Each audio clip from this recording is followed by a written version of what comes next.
నమస్తే. 2025 మాస ఫలితాల్లో జూన్ మాసంలో మకర రాశి వారి ఫలితాలు ఏ రకంగా ఉన్నాయో తెలుసుకుందాం.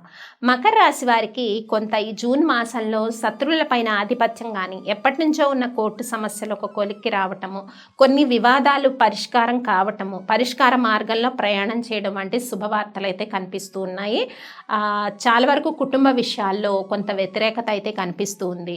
సో కుటుంబ విషయాల్ని డీల్ చేసినప్పుడు కొంత జాగ్రత్తగా డీల్ చేయాలి. ఖర్చుల విషయం తీసుకున్నట్టయితే జూన్ 1st, 2nd వీక్స్లో కొంచెం ఖర్చులు ఎక్కువగా ఉంటాయి. తర్వాత ఖర్చులు అదుపులో ఉంటాయని మనం చెప్పుకోవచ్చు. ఖర్చుల విషయంలో ఇక ఎవరితోనైనా మాట్లాడేటప్పుడు కానీ, లేదా అంటే ఎవరికైనా సహాయం చేసేటప్పుడు కానీ, ఎదుటి వాళ్ళు దాన్ని నెగిటివ్గా రిసీవ్ చేసుకున్న సిచ్యువేషన్స్ ఈ మాసంలో ఉంటాయి. కాబట్టి కొంత గుడ్ విల్ తగ్గే అవకాశం ఉంటుంది. కొన్ని సిచ్యువేషన్స్లో గుడ్ విల్ తగ్గినా కానీ ఓవరాల్గా స్టెబిలిటీ ప్లానెట్స్ ఉన్నాయి కాబట్టి పర్వాలేదు. బట్ స్టిల్ మాట్లాడేటప్పుడు కానీ ఓపెన్గా మాట్లాడడం, క్లియర్గా మాట్లాడడం అనేది చాలా తప్పనిసరి పరిస్థితి మకర రాశి వారికి. ఇంకా హెల్త్ కండిషన్స్ అయితే పాజిటివ్గా ఉంటాయి ఈ మాసంలో. జూన్ మాసం అంతా కూడా హెల్త్ కండిషన్స్, అలాగే బిజినెస్ ఎవరైతే చేస్తున్నారో బిజినెస్ ట్రాన్సాక్షన్స్ పాజిటివ్గా ఉంటాయి. అంటే మీకు పార్ట్నర్షిప్ బిజినెస్లో ఉన్న, కొత్తగా వ్యాపారాలు ప్రారంభించాలనుకున్న వాళ్ళందరికీ కూడా పాజిటివ్ సిచ్యువేషన్స్ ఉన్నాయి.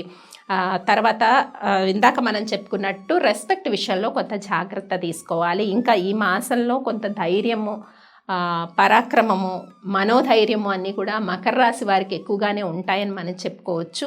మరి ఈ మాసంలో ముఖ్యంగా కుటుంబ విషయాలు చెప్పుకున్నాము. అలాగే ఎప్పటి నుంచో దగ్గరగా ఉన్న మిత్రులు చిన్న చిన్న మనస్పర్ధల వల్ల దూరమయ్యే అవకాశాలు కూడా ఉంటాయి. అంటే కొంచెం కోపం కానీ, లేకపోతే మాట తూలటం కానీ, ఇలాంటి సిచ్యువేషన్స్ కూడా ఉంటాయి. జాగ్రత్త తీసుకోవాలి మకర రాశి వారు. ఇక విద్యార్థులు కొంత విద్య పట్ల అధికంగా శ్రద్ధ వహిస్తే కానీ మీరు అనుకున్న మార్క్స్ కానీ ఆర్ యూనివర్సిటీస్కి మీరు అప్లై చేసినప్పుడు మంచి సత్ఫలితాలని ఆశించలేం. కాబట్టి కొంచెం శ్రద్ధ వహించాలి.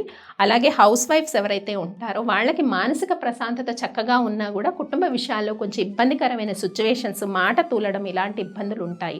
ఇక జాబ్స్ చేస్తున్న వాళ్ళకి సాఫ్ట్వేర్ కానీ ఆర్ మీడియా రంగము, మార్కెటింగ్ రంగము అండ్ గవర్నమెంట్ జాబ్స్ కానీ, వైద్య రంగం కానీ వీళ్ళందరికీ కూడా సేమ్ ఫలితాలు వర్తిస్తాయి. అంటే ప్రొఫెషన్ వైజ్ పాజిటివ్గా ఉన్నా కూడా కొంత ఎమోషనల్గా కొన్ని ప్రాబ్లమ్స్ అనమాట. ఫ్యామిలీ అఫైర్స్ కానీ, ఫ్రెండ్స్ దగ్గర కానీ ఎమోషనల్ ప్రాబ్లమ్స్ అనమాట. ఎమోషనల్గా మీరు సరిగ్గా ఎక్స్ప్రెస్ చేయకపోవడం కావచ్చు, ఎదుటి వాళ్ళు దాన్ని నెగిటివ్గా రిసీవ్ చేసుకోవడం కావచ్చు, ఇలాంటి విషయాల్లో ఇబ్బందులు కనిపిస్తున్నాయి. ఆ విషయాల్లో చాలా జాగ్రత్త తీసుకోవాలి. ఇక హెల్త్ కండిషన్స్ కానీ, ఫైనాన్షియల్ కండిషన్స్ కానీ పాజిటివ్గా ఉన్నా కూడా ఇలాంటి సిచ్యువేషన్స్ ఏర్పడవచ్చు.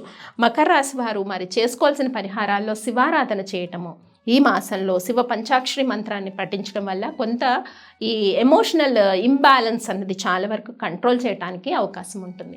మరి చేసుకోవాల్సిన పరిహారాలు ఏంటో తెలుసుకున్నాం కదా మకర రాశి వారికి. మీరు అవన్నీ పాటించేయండి. స్వస్తి.